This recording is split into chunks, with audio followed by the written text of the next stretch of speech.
Awesome. I'm so excited for you guys. So this is about the level that we're gonna be talking at. And literally I don't think there is really any movie that captures the essence of the 2000 .com bubble better than Enron. This movie, oh god, it's just so insane on a fundamental level, and also what they go into in derivatives is like literally the exact mentality that like almost every single money manager, every active 9 trader I know has, and it's crazy. There's just so much gold to learn here. And I cannot tell you how excited I am for this movie. It is so good. I've seen it so many times. The reason why is because every time I watch it, I learn a little subtlety about investing that I would have never even guessed on my own. Um, so let's see. I'll let them kind of start it off for you. So it's starting at the same time here.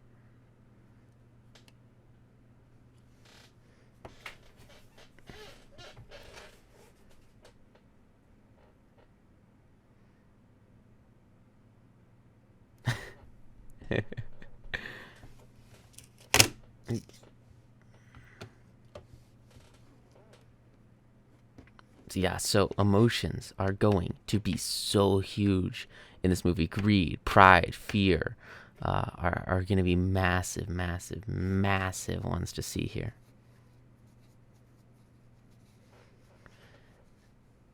Yeah.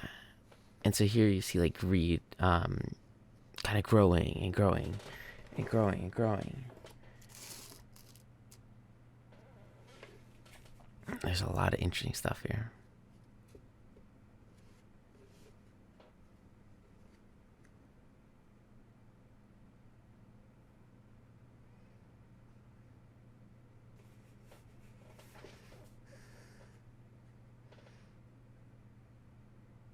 Biggest bankruptcy ever.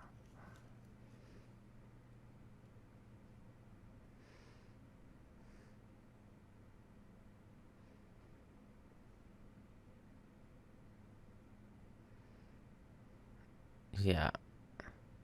See, I remember with every single investment, like everyone always says, like, "Oh, you have to be good at numbers to invest," which is totally bogus. Like, just get a four-function calculator, or use your phone or whatever. Um, but everyone's like always so focused on the numbers, but in reality, like the numbers are just a reflection of the people. They're just a reflection of what people think. They're just a reflection of emotions. They're a reflection of human psychology. And I think that's one thing you're gonna see really shine through this movie.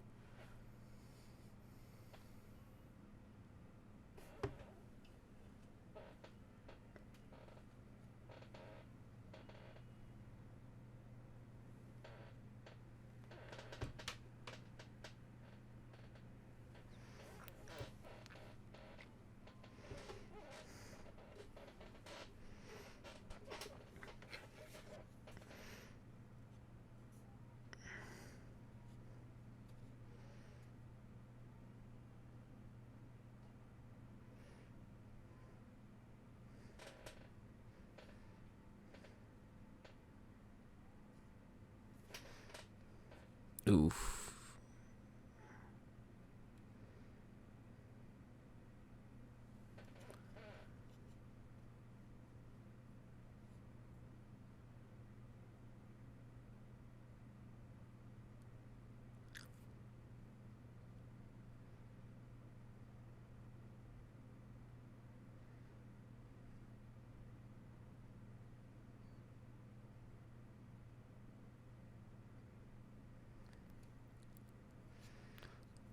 There's a lot of people that lost a lot of money in in the .com bubble and in subsequent crashes. And I think one of the worst thing that happens is when people. I'll get to it in a sec.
And you start to see a lot of these really conservative laws, like stuff like the PDT rule was passed sort of when these big crashes happened, because you people, they were literally throwing themselves off buildings because they didn't have proper financial diversification, which is just awful. So it kind of shows the importance of knowing what you're doing instead of trying to do it like a robot where you have like a bajillion computers and you put 100,000 people in front of them.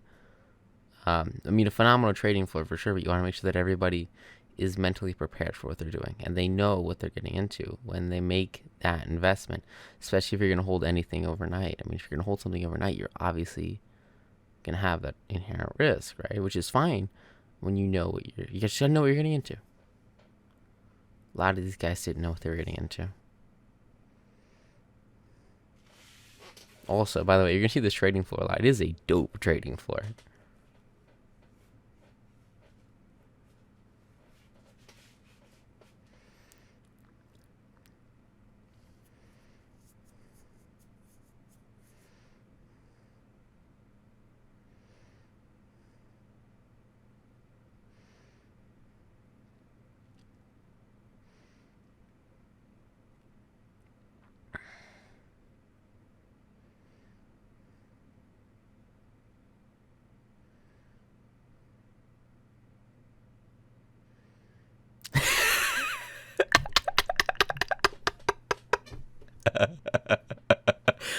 That's freaking great.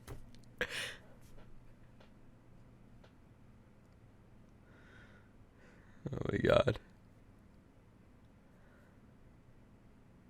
Oh my god.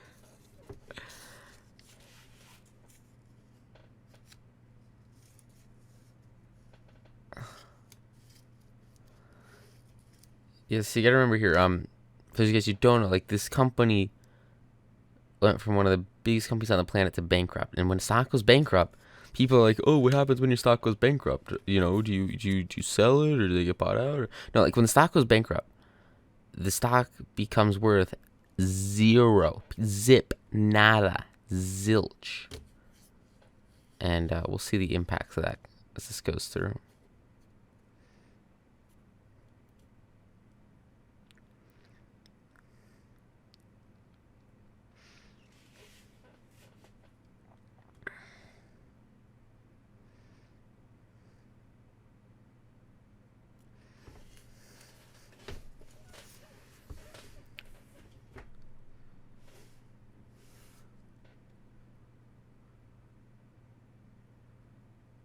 Yeah, so this is them shredding their financial documents, which were pretty freaking messed up.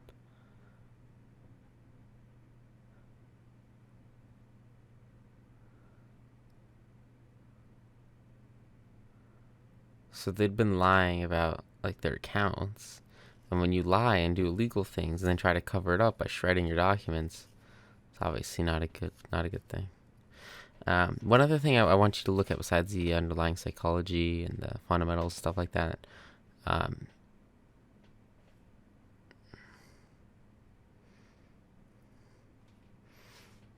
is how they take normal investments and normal assets and they sort of create these really, really adverse derivatives that are super abstracted from the original asset. That's a big concept that I mean, it basically it was, commodity futures in the dot-com bubble. It was the housing, the CDOs and the collections of mortgages in the housing bubble. And right now it looks like it's going to be the ETF bubble. We'll kind of see. I'm not 100% sure yet, but that's kind of what it looks like it's going to be. And so as you get more of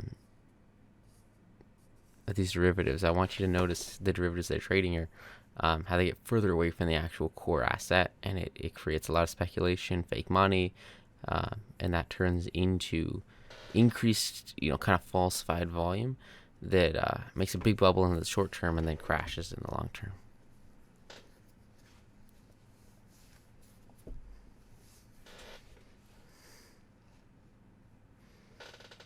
Had no government.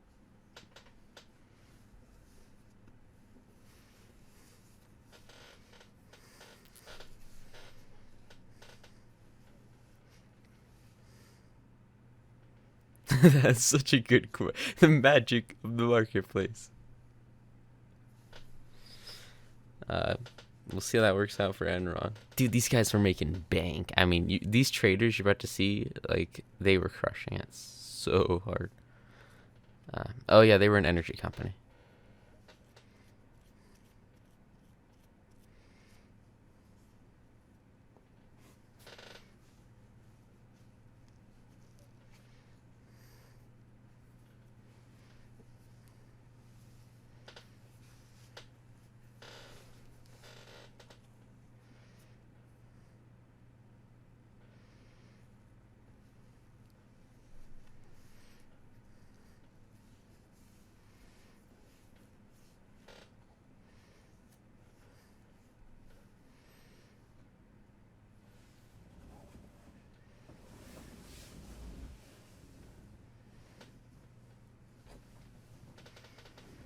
So here we have some of the bureaucracy, like a lot of the politics, because the CEO Enron was pretty close with the,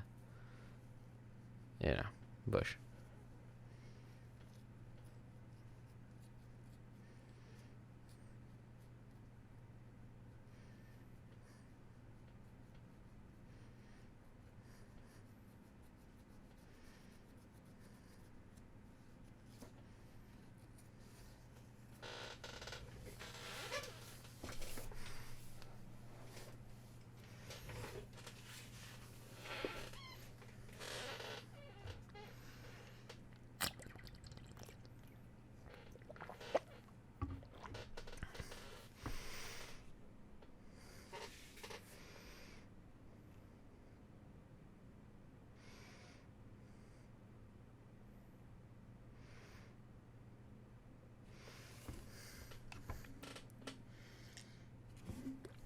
And so if you get a gigantic company, you can start to kind of negotiate government subsidies. Kind of crazy. But basically, it's just like free money if you're really big and you do a lot of things that are big in public service. Like with a lot of the energy companies, the government actually sets the price that they can charge and it limits the amount of money they can make. So with utilities stuff, you're going to see a lot more government involvement because if it was up to the utility company, if it was up to Duke Energy, like they would make the price 10 times higher in the summer when it's super hot outside and everyone would freaking pay it. But they can't because the government limits their profits. That's something you'll see kind of develop here.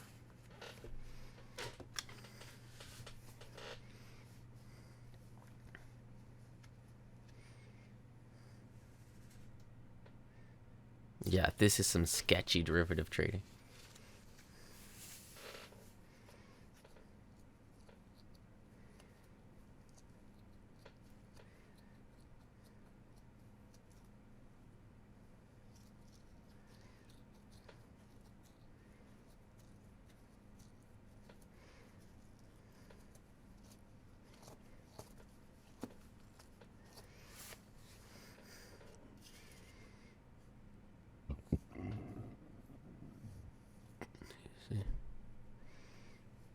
Don't want to be dealing with this, dude.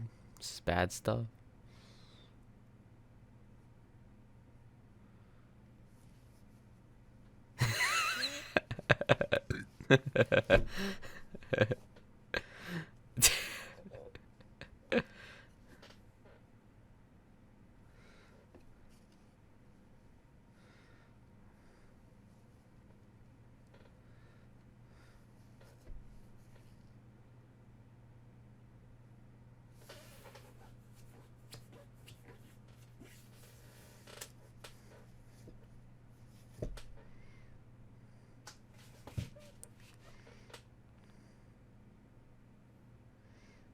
Yeah, these are some super sketchy risk reward ratios.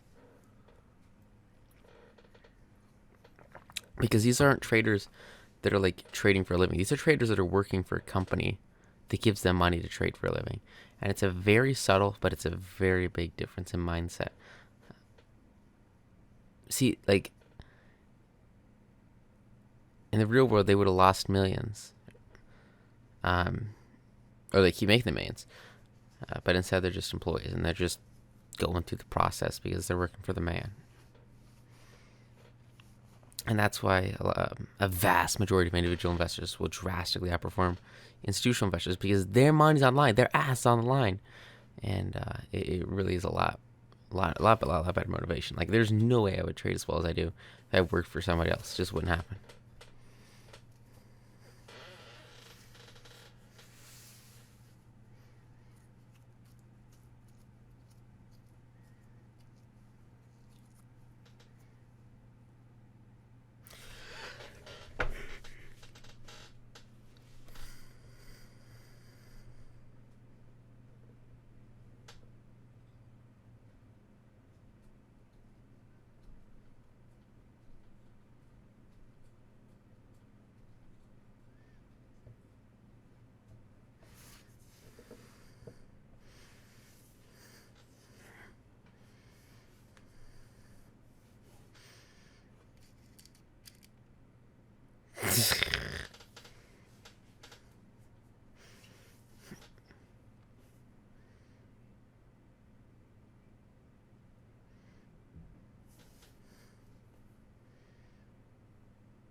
Money is not worth losing a year of your life.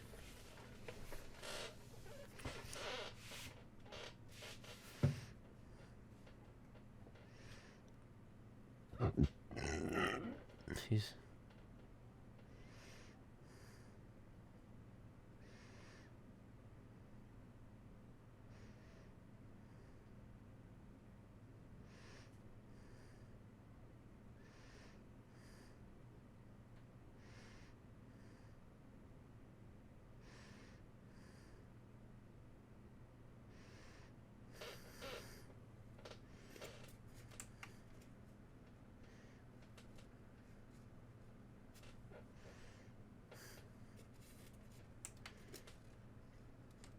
Derivatives.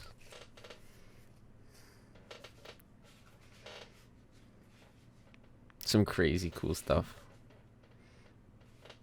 If you know how to actively trade with technical analysis, this kind of speculative volatile stuff can make you tons of money.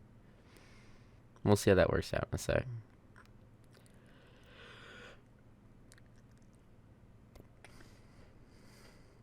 But this is cool because you're like thinking big, and those big ideas can be worth a lot of money.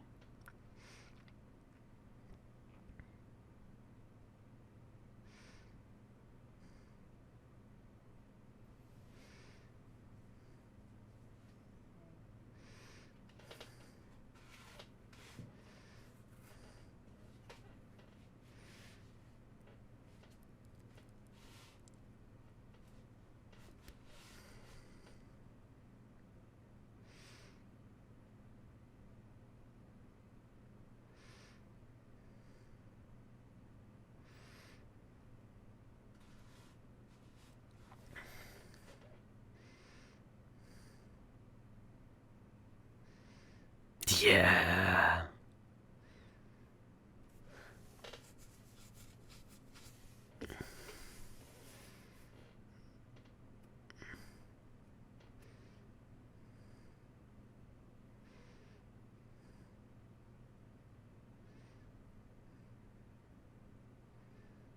We'll dive into a lot of this stuff deeper into the program when we get to a lot of the tax stuff.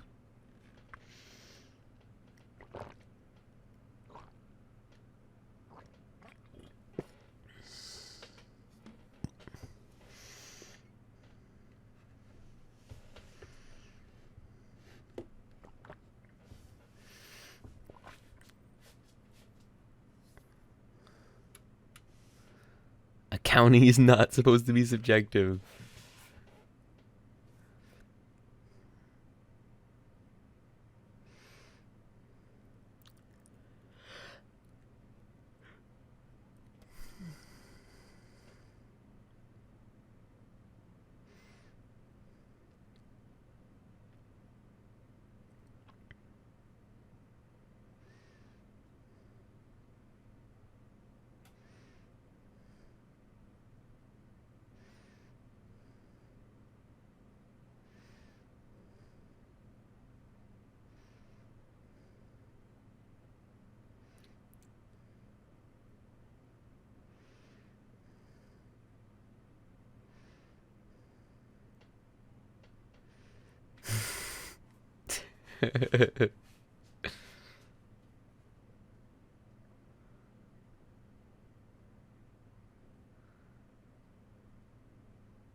This is something GE does.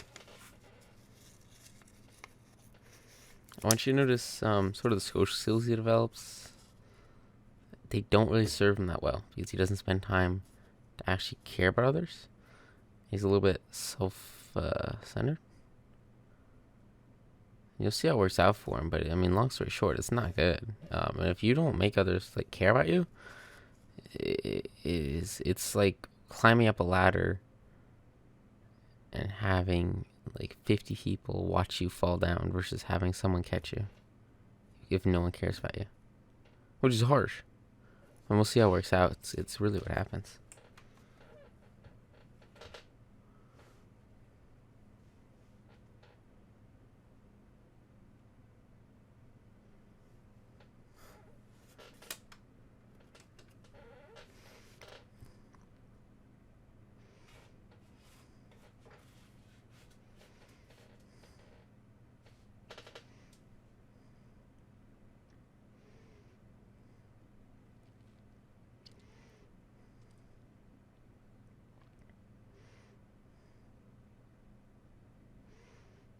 So here you have centralized markets where they control the liquidity.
And so here you have the mastermind coming together, you have the culture coming together, and it totally shapes sort of the entire direction of the company. Because people at the top are all going through the same experiences.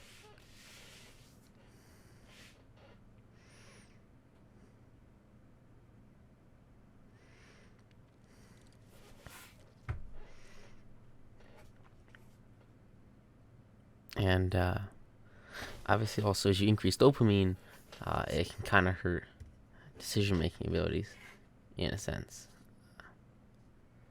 which could have probably been a pretty big contributor to some of the crashes.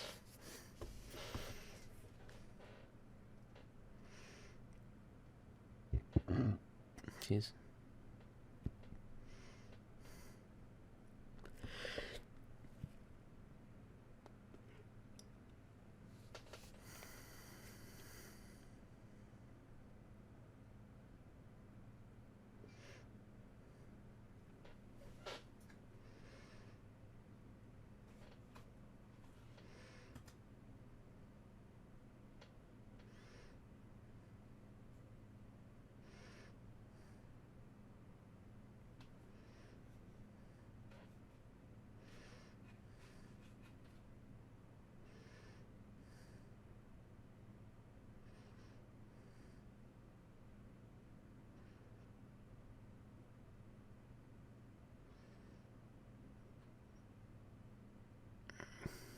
Yeah, you're gonna see a lot of themes in some of the movies we see.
You don't want to attack people ever.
Oh, this is like the dream to get up one day to ring this bell.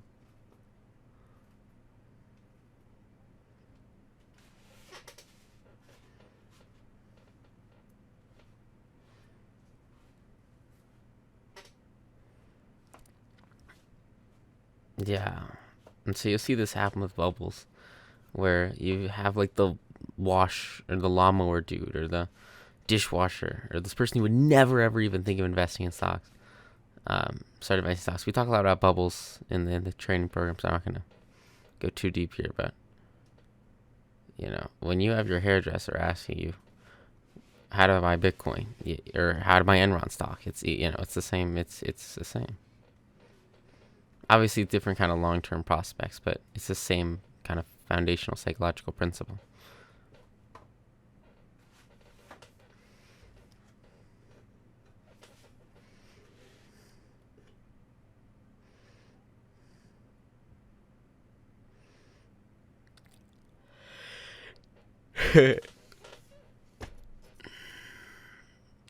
And what you're going to see a lot as this goes on is the company trying to satisfy Wall Street, and that is not a way to run a company.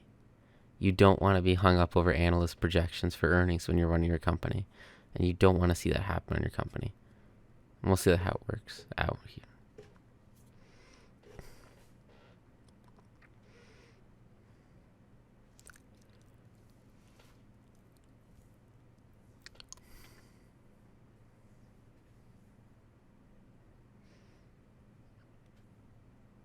In the elevator, on piece of freaking paper, what's the stock price doing? Everyone was focusing on the stock price. They cared way too much.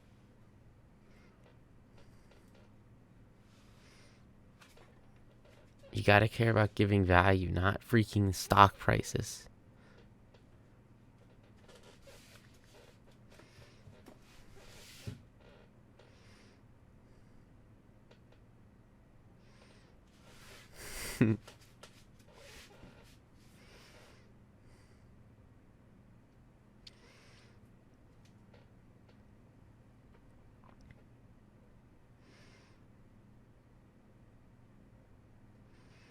And also, I think one big takeaway you get here is the insane importance of having a freaking stop loss, no matter how long your time horizon.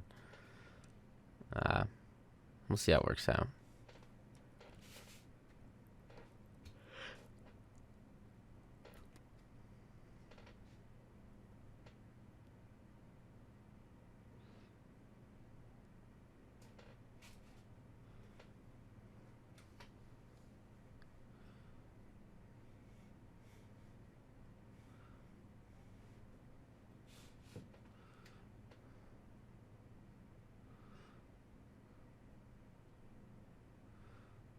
It works in 1999, but not 2001.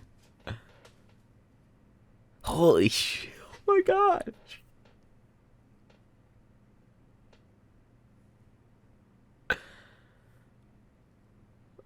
Whoa. Dude, is that guy okay?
Uh, so here you see people that are controlling billions of dollars overlook something as simple as, Indians being able to afford electricity. And, I mean, people are stupid. People are just stupid. And so if you can just spend 20 minutes thinking about something with common sense, you can make better decisions than freaking Fortune 500 CEOs. It's kind of insane.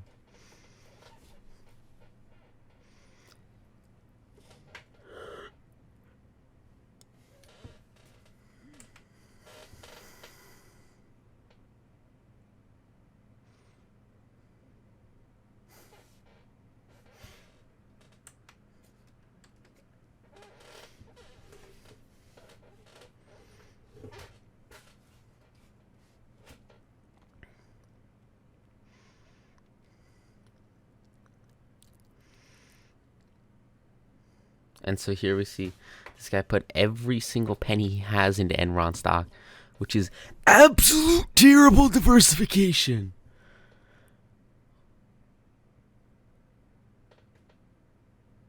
Total garbage verification. Or diversification.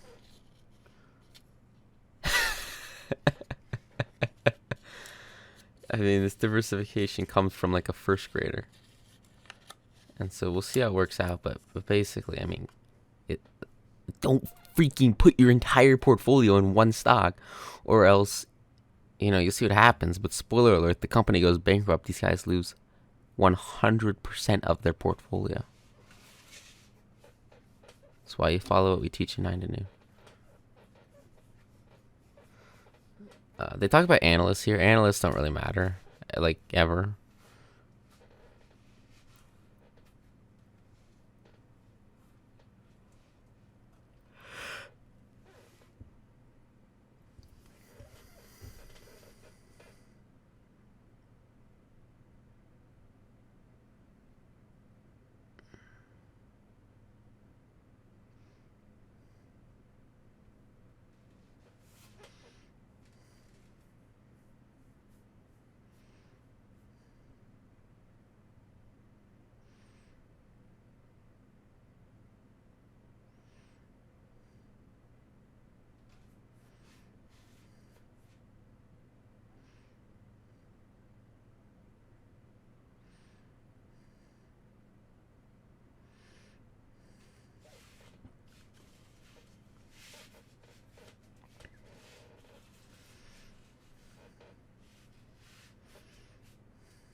This is why analysts aren't great.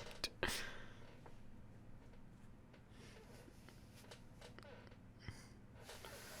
see a lot of corruption. You see a lot of conflicted interests. That's why you want to understand how to actually know where stock's gonna go. Technical analysis.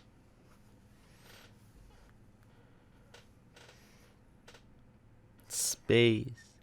Bandwidth. They're trading stock on bandwidth.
That's how you know you have a bubble.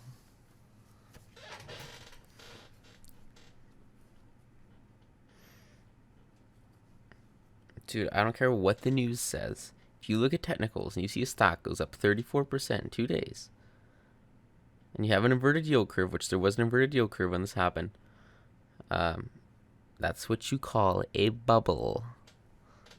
That's when you buy puts.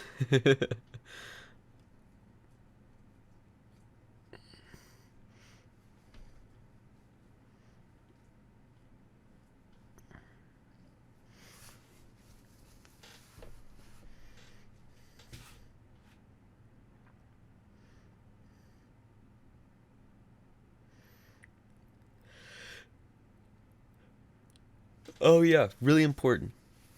You can follow insider trading and know what the top executives are doing, and if they're selling or if they're buying, it's usually a really, really, really strong indicator. You can combine with other technicals to make pretty really, really, really powerful uh, understandings of the stock. You just look up insider trading. It's really easy. We'll go deeper into that in the program. $90.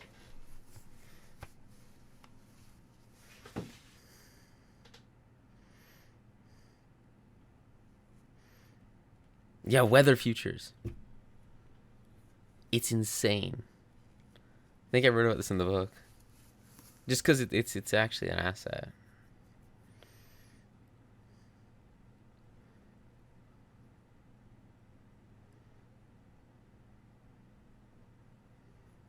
I mean, they would literally measure like how much snow there was, and that would affect an asset price. It was totally crazy. It's good for like weather dependent companies that needed help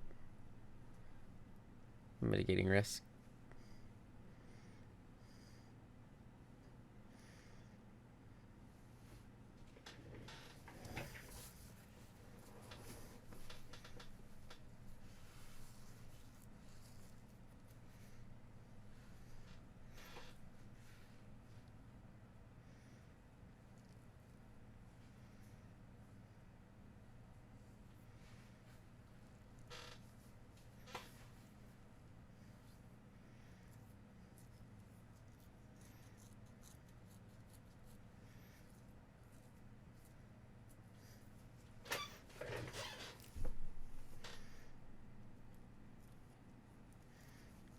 So this is when the recession starts, after there's been an inverted yield curve, after there's been low unemployment, etc.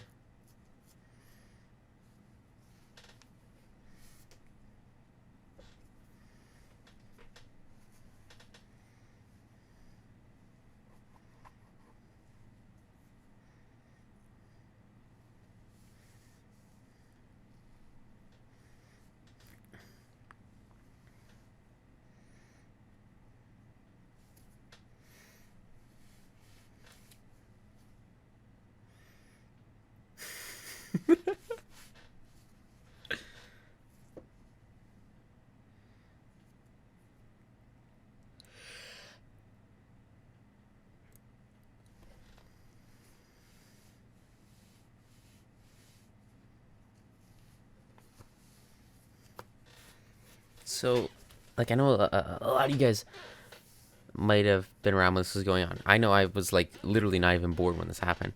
Um, and so if that's the group you're in, like, understand that like this is like one of the most popular companies that like everybody would have known at the time. Like this is like the big company of the time. This is like the Tesla of the time, or whatever it is when you're watching this or listening to this.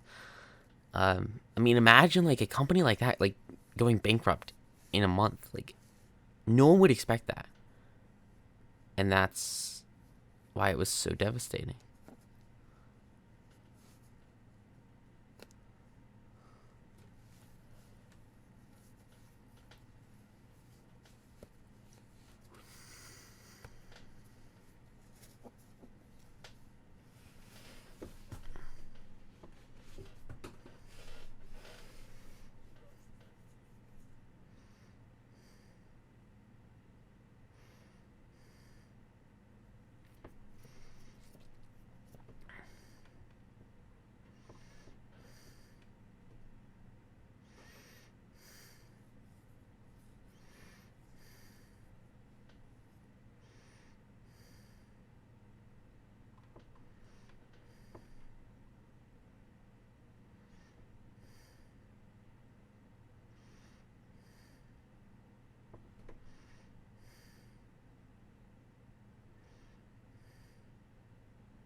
Oh.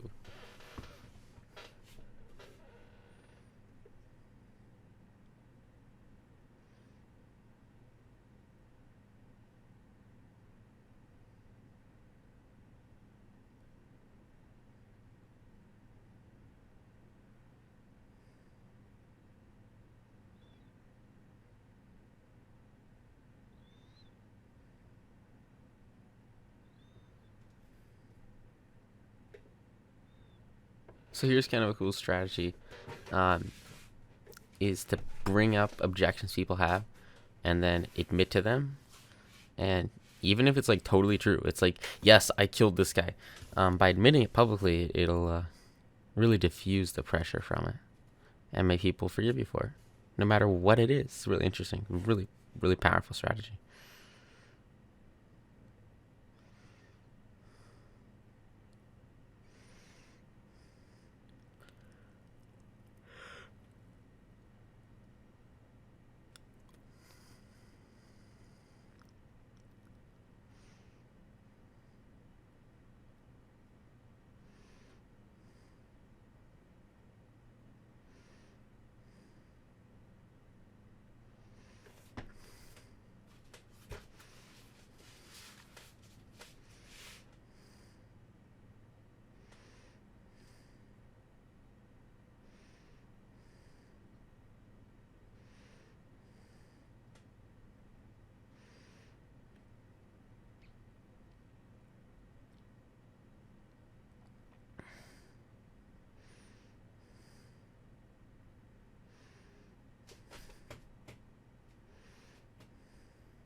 No, that's a tech company today.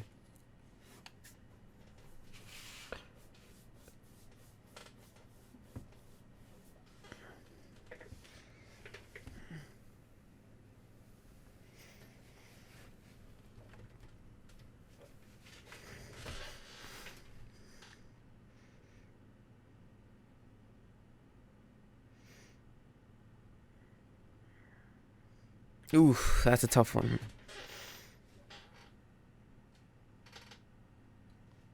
Yeah, and so here you see that same thing again. A focus on the stock price in the short term. I've seen this happen literally dozens of times, and I literally would be here for hours if I went into all of them.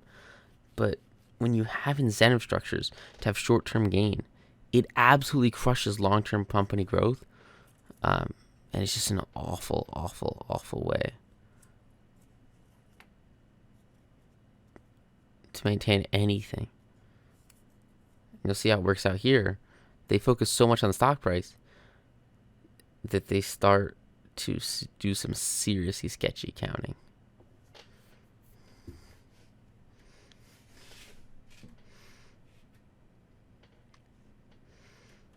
Check out this accounting, it's crazy.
It's a big board.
Yeah, a lot of companies in the dot-com bubble, they would like pay people in stock, and then the stocks would crash, and people would have like $1 million in income that they would have to pay taxes on.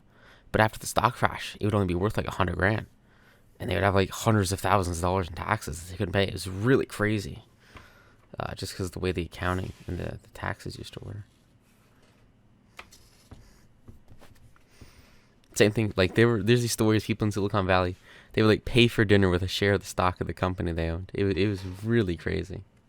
It's like paper stock back then. It was crazy.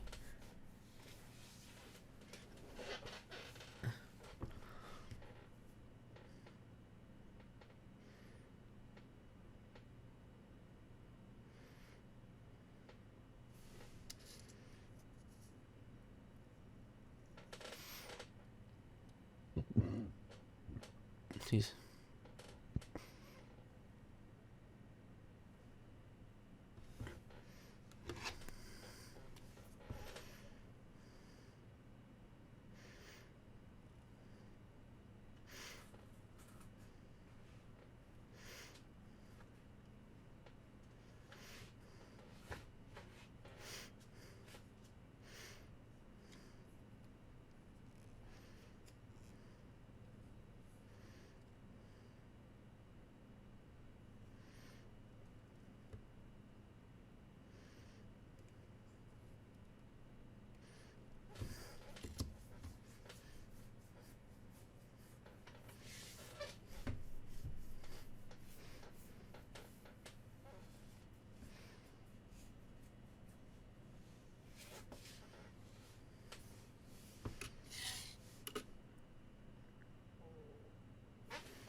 That's not a legal thing to do.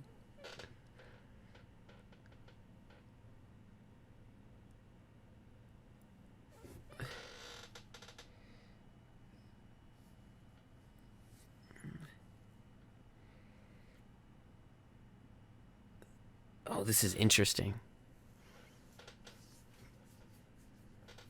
Check this shit out.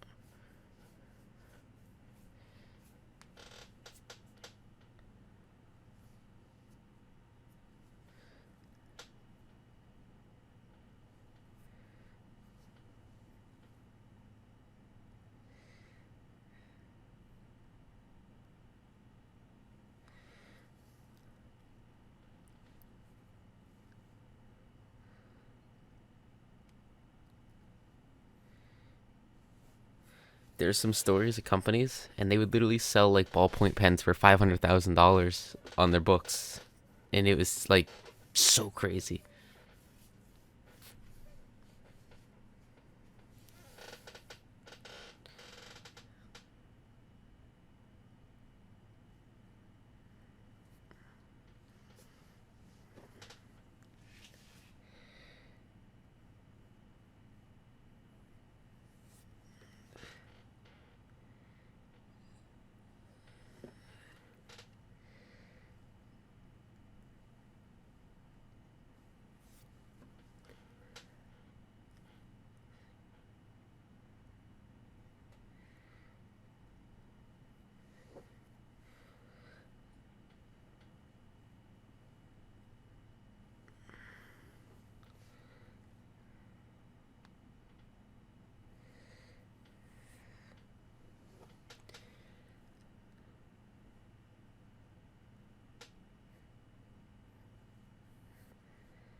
It's not a great situation here.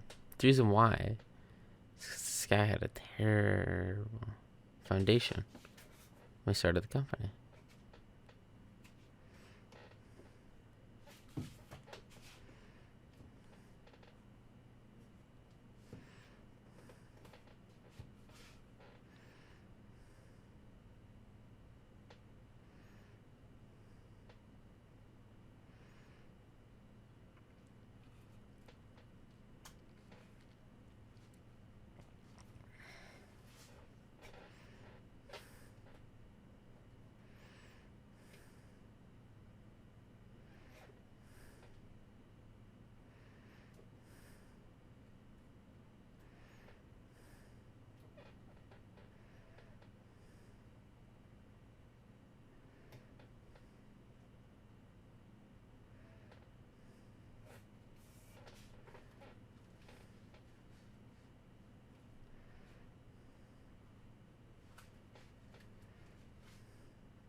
Oh, this is my favorite scene in the whole movie. It shows what? It shows one thing. It shows manipulation. It shows centralized stats. It shows central control, and it shows what happens when you freaking predict these. Look at this. It's insane.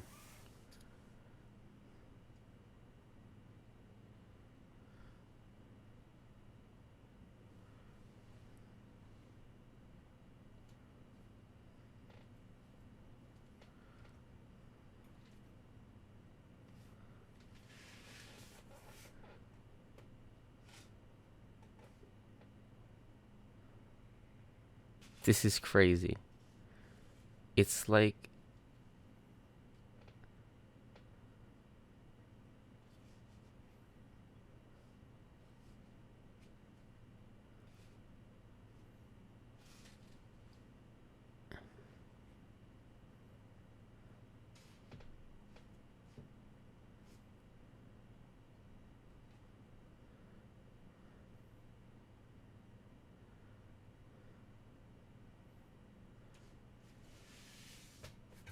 just remember they have power derivatives. They have power stocks, like that are based exclusively on like the amount of power that exists. It's super sketchy. Like financial derivative doesn't exist anymore because it was so weird and messed up, and because this happened.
So basically, it's like if you think about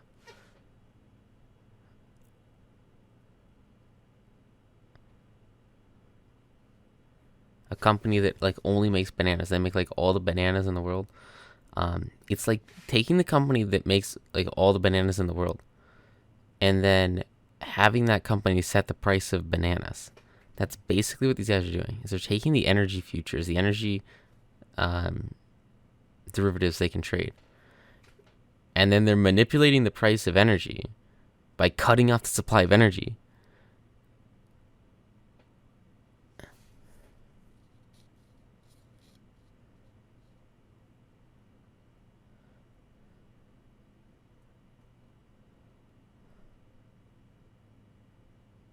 It went through the roof. And then they sold the hell out of it. Then they shorted it. And then it went back down. Then they bought it. And it went up and down and up and down.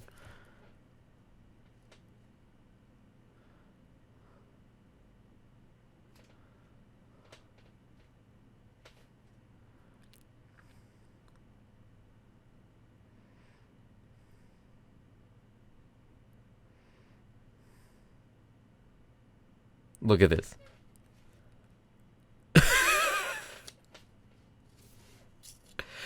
How messed up is this? There's a phrase.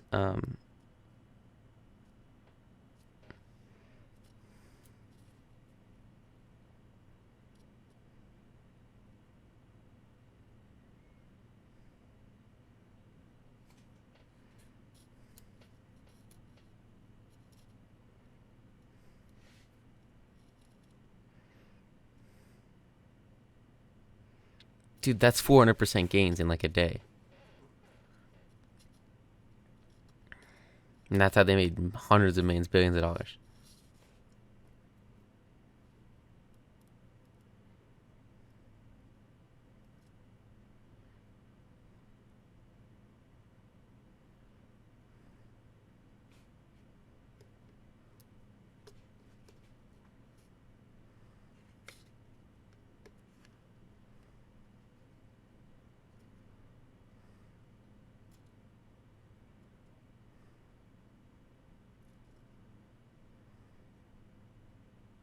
And the thing is, something I heard in this movie, I've heard it a lot in crypto markets, I've heard it a lot in really peak markets right now, I heard a lot in '08, is that when this is bubble, everybody knows that this is going on. Everybody knows this is messed up. Everybody knows it's screwed up.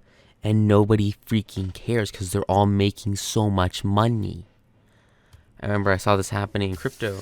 There were these Ponzi schemes, and everyone would invest in these Ponzi schemes and make like 80%. And everyone knew they were Ponzi schemes, but nobody cared because they got out before the exit of it.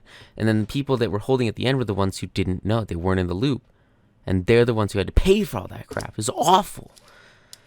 Because the smart people knew it was messed up, did it anyway, and then got out. That's what they're doing right here.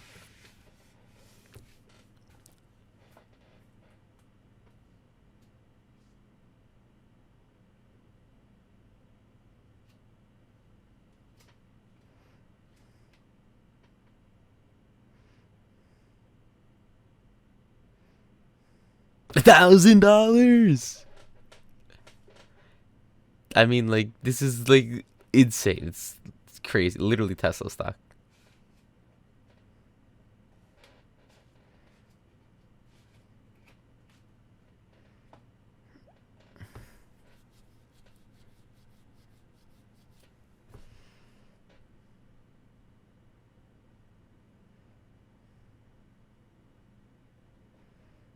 Yeah, so here again we see the idea of trying to meet quarterly reports. It absolutely crushes their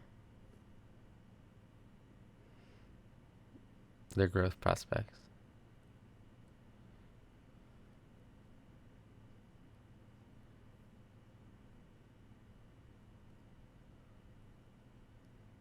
And it sucks because like this is a bad event for people in California, but for them they're making hundreds of millions of dollars because of this fire. So conflicting interests, obviously.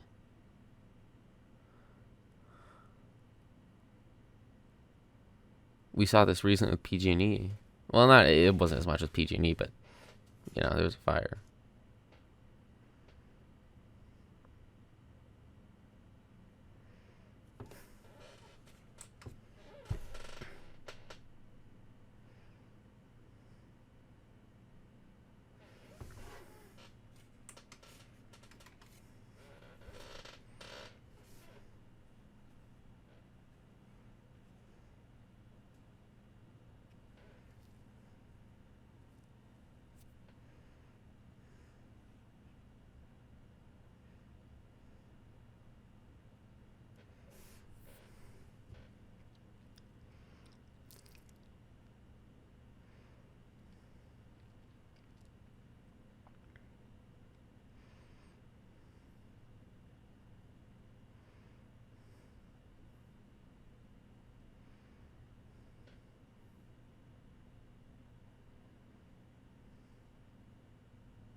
Some pretty deep psychological stuff here. Because he's the face of the company, right? He leads everybody.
Some messed up stuff.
And long term, obviously this did because now there's a bunch of power regulation for every all these energy companies.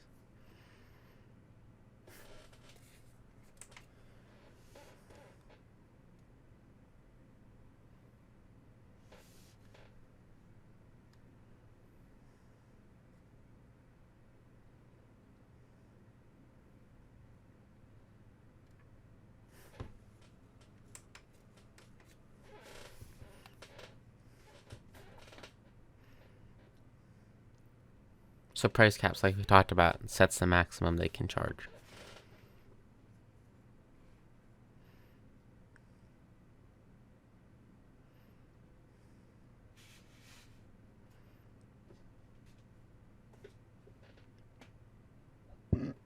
Jeez.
And so here you see that these guys have rules you're supposed to enforce, but the regulators are just not very powerful. And they have a set of standards supposed to be held to, but they just don't care. It's pretty messed up.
Crazy cool story for that guy. Came from like nothing, and then he wanted to be like a weightlifter, and then he wanted to become a movie star, and then he wanted to become the governor, and he totally accomplished all of it. It was really impressive.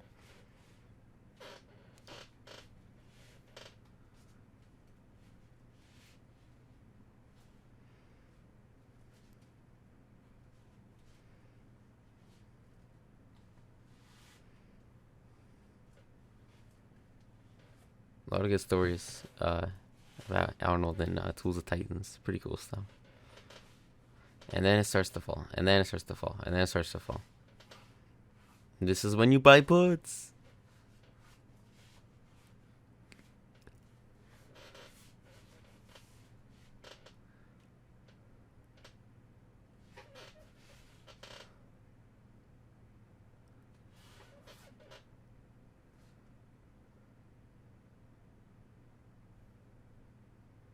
This is when he realized that he kind of created a monster.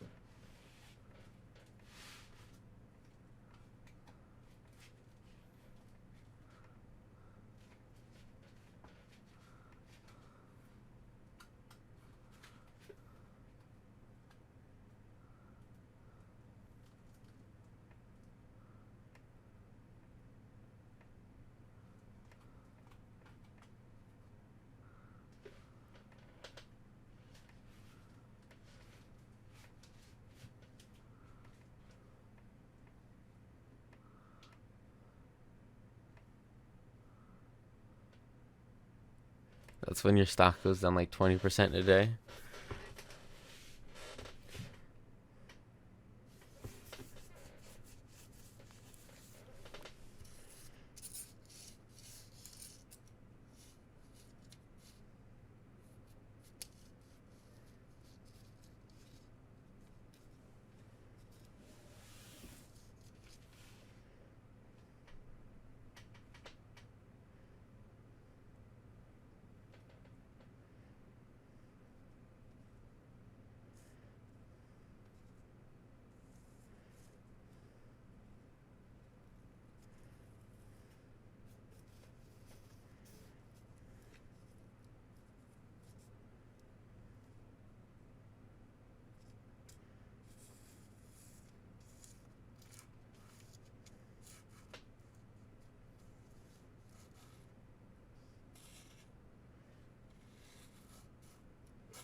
Yeah, it's an interesting feeling when you know like something's gonna collapse, whether it's a company or it's a market or it's a sector or it's a bubble. You know it's gonna collapse, and it's just a matter of time. And you can make a lot of money if you short. You can also make a lot of money if you get on the upside. It's just a matter of trying to figure out when that top is. It's a hard thing to do.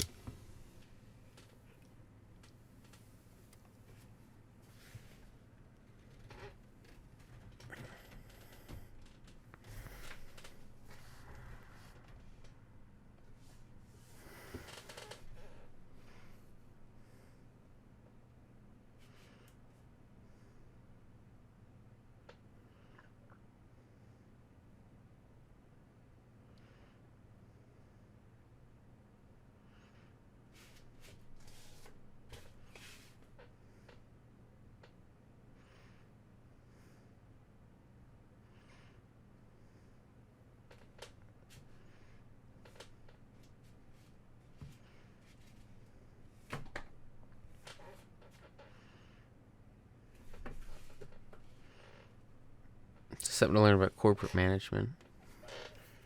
You kind of get a lot of this experience like just following stocks, but it's a really great basis.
And that was the accounting. The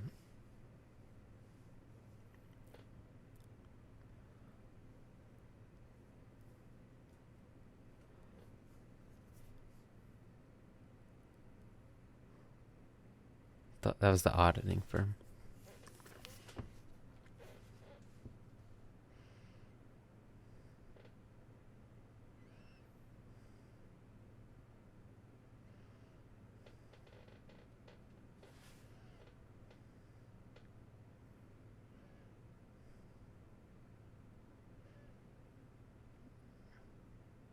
Yeah, yeah, Clum. Yeah, gotta be truthful.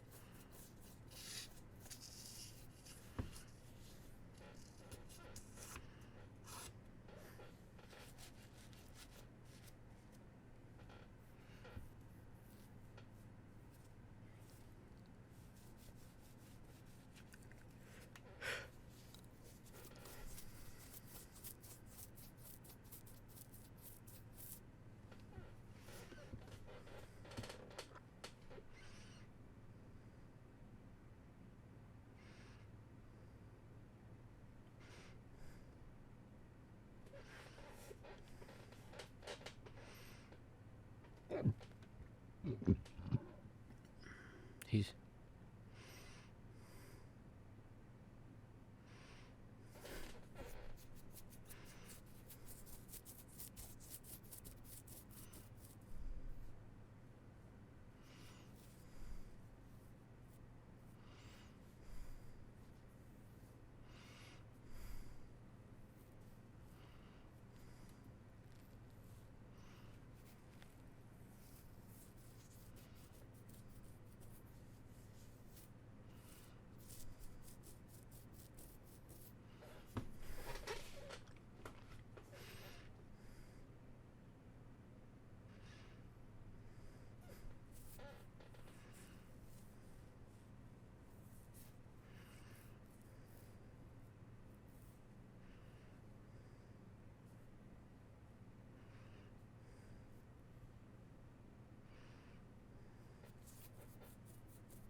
Now, if your investment drops 80% a year, and somebody's telling you that it is strong and it is very strong, it's kind of when you know that you should hit a stop loss, at least for partial position.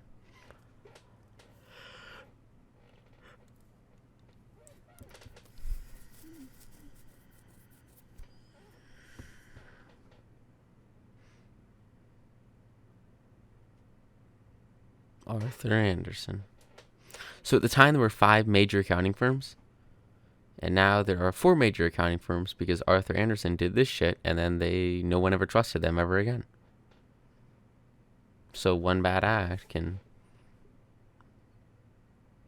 crush an entire firm. Took years and years and years, thousands of people to do.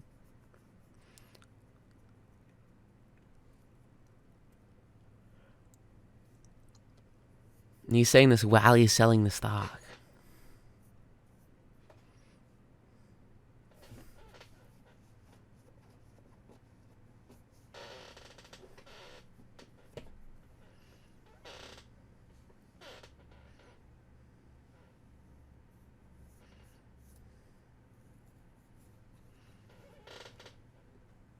I love this guy's face.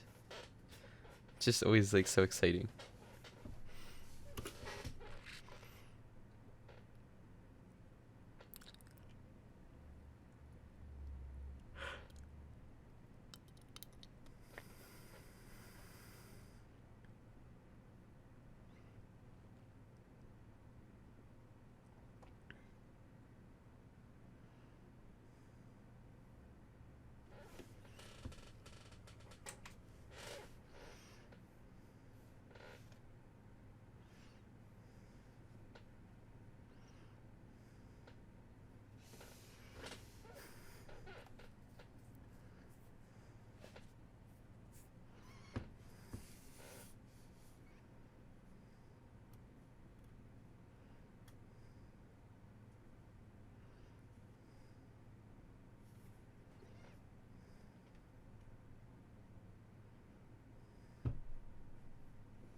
It was like collective blindness to the incoming tsunami.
That's why you do partial sells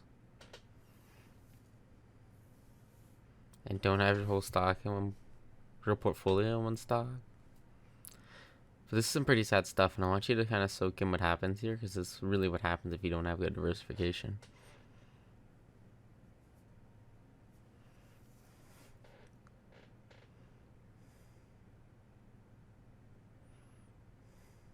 They froze it.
That's why it's important to have like a really solid self-image in yourself.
You gotta know what's going on.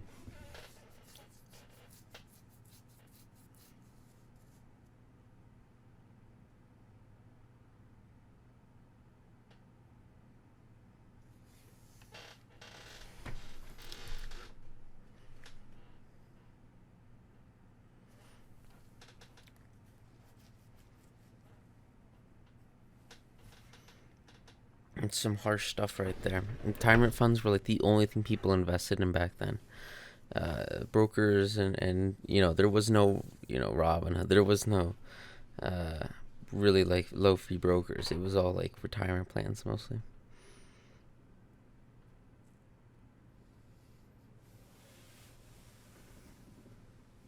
And I think one of the big takeaways here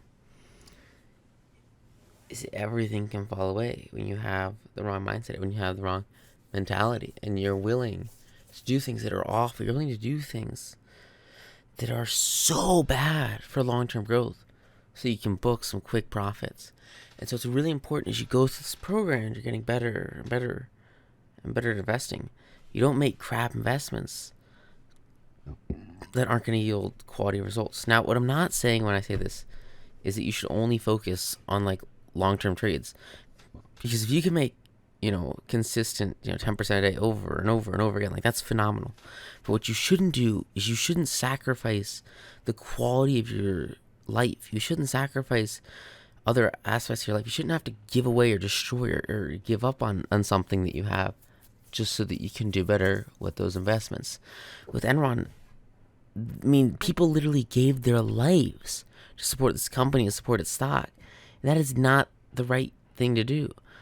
There were mailmen who lost everything that they owned because of this company. And you don't want to do things that sort of have that negativity, that have that destruction.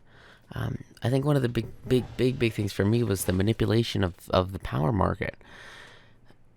Like, you don't want to be the person that's messing with that, because the moment that goes south, all of a sudden the consequences are so much greater than the rewards. And the rewards might be a couple $100 million on paper, but the consequences, I mean, it literally cost them the entire company. It lost all PR. And you have a lot of people that went to jail for a very long time because of it. And for the employees, it led to what? It destroyed their careers. And, that was not sustainable. That was not a good thing. That was an awful path to follow. And it all came from them sort of ignoring basic common sense on what makes sense to do. And that's one of the big things that a lot of people kind of overlook when they're making their investments, is they just don't even freaking understand what they're doing. And so just by taking a little bit of time, just think about what you're doing, make a mediocre, moderate plan about it, and do things in a way that you know is right for you, and not just fall in the back, or not just doing what everyone's doing, and instead like actually taking a second to think about it. I know you guys might not understand this, but the analysts in this movie, I don't know personally what they did, but if they bet against the stock, they could have made hundreds, if not thousands, of percentage points based on the options contracts that are available at the time, based on just equities. And so really, really critical that you make your own decisions. And the moment that you make that shift, the moment that you separate yourself from the quote-unquote easy decisions and you start to do what you know is right, all of a sudden those returns become exponentially easier. So with that said, thanks so much. I get a ton of value from this movie. Go out there, apply it, and absolutely crush it. Thank you. Bye.